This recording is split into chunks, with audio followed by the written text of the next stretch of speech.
being said, that being said, I'd like for you all to access the piece of paper that's in front of you, and there's a blue pen, or you can use your own pen, whatever you wish. And I'd like for everybody to just we're going to take about 15 seconds, and I just want you to jot down on the paper, how did that interaction make you feel? What did it make you think of? What did it remind you of? Just watching that.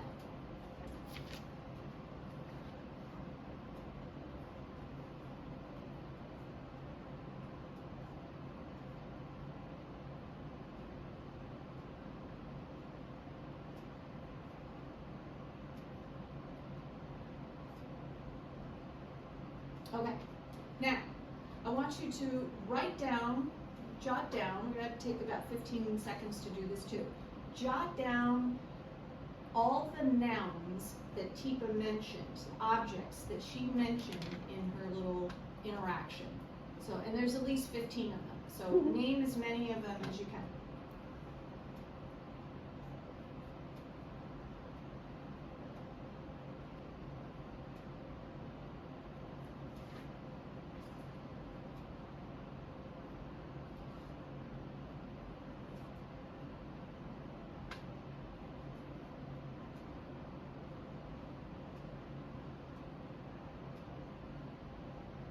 Okay, good.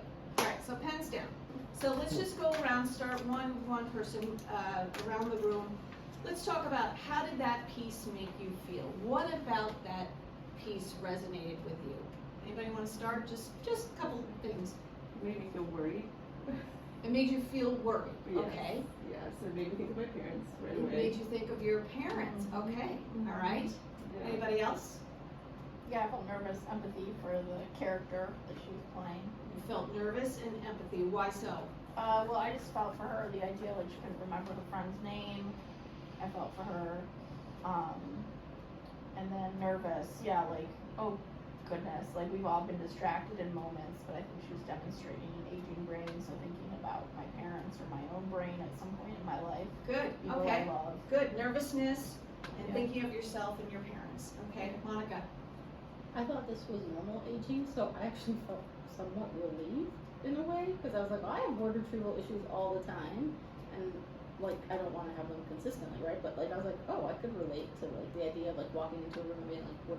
Mm-hmm. So I just thought, I think she's just also like maybe a really busy lady, but She's but busy, I but didn't normal, have- but you identified with it being normal. I mean, As far as some you of it, know. right? So, Like, okay. not all of it. Okay. I also related to her, and I put, it reminded me of being a mom and multitasking. Oh, being a mom and multitasking. I like that. Okay. Very good. Very good. I felt she had a lot. There was a lot going on for that short period of time she was on the phone. And how did that make you feel, watching her having a lot going on? Did you feel sorry for her? Did you feel like No.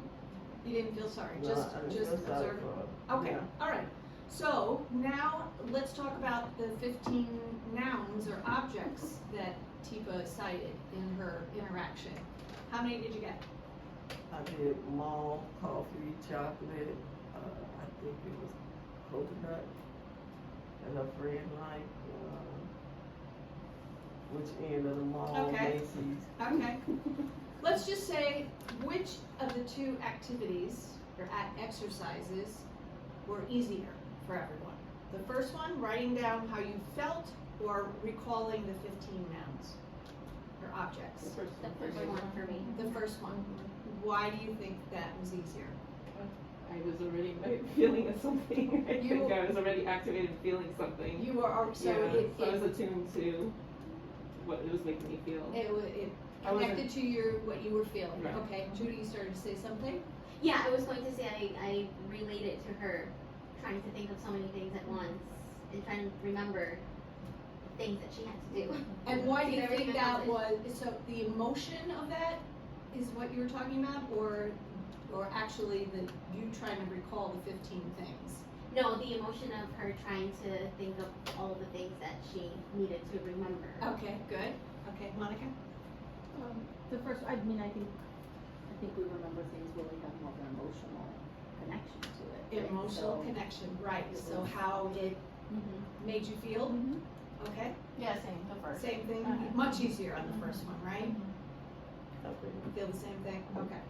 So, we all just kind of thought out loud of why trying to recall those spoken details was a lot harder than just your natural reaction to the emotions of the interaction. I'm going to, later on, we're gonna talk a little bit more about the brain and why that takes place. But right now, I'm just going to explain that there are two parts of the brain that process people's memories and their feelings. So it's the amygdala and the hippocampus. The amygdala is the part of the brain that retains facts and all the things that you details of things you need to remember, right?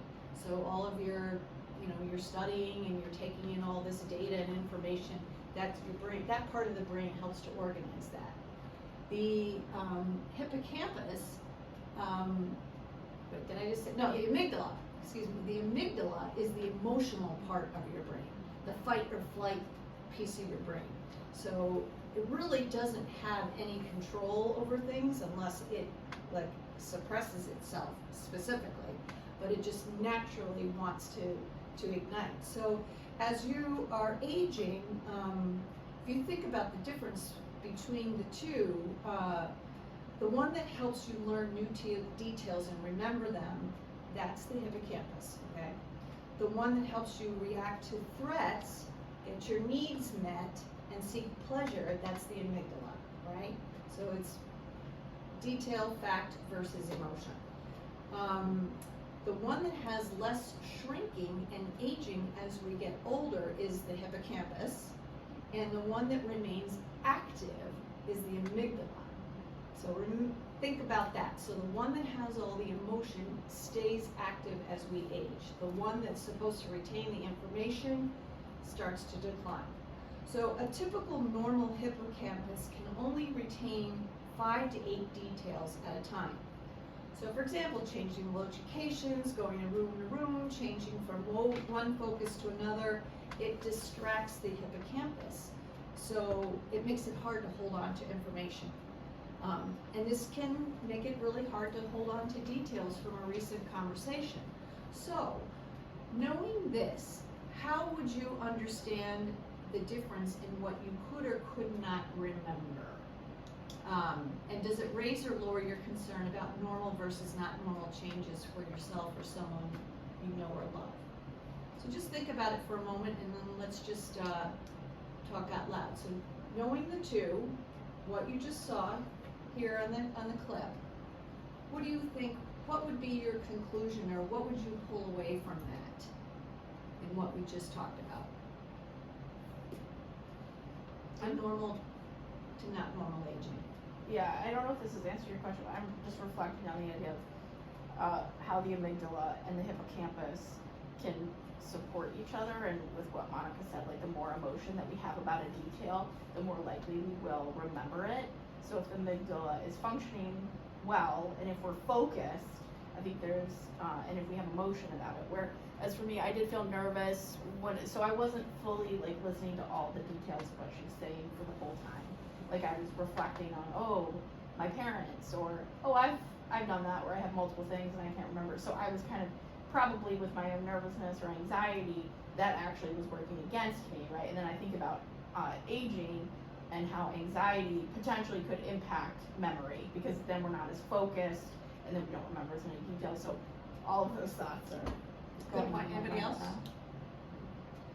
That's a really good basis for what we're gonna learn from here on out. So you mentioned mental health, or anxiety. Yeah. So imagine, we haven't talked about it yet, but when you learn by the end of this hour about people living with dementia, dementia is the breakdown of that brain functioning.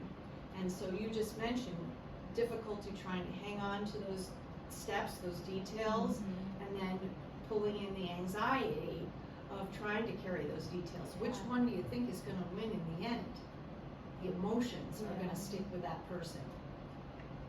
So that's where we're gonna lead into at the end of today's discussion is for you to have an understanding on how someone who might be experiencing dementia might be feeling and how you can help to interact with them and meet them where they are in their cognitive journey. Okay, I think that's it. Okay.